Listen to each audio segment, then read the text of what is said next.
Welcome to Q&A Wire. We want to factor the binomial 250r cubed minus 128t cubed. So we can factor out a 2 from both terms, so let's do that.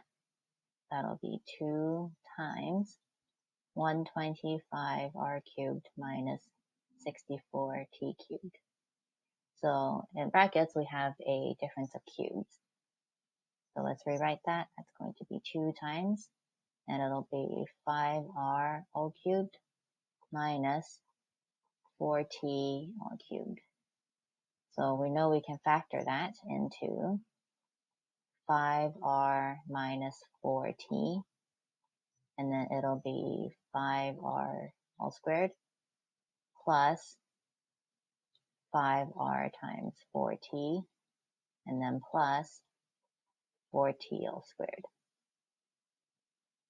Okay, so let's rewrite that. That's going to be 2 times 5r minus 4t, and then this will be 25r squared plus 20rt plus 16t squared.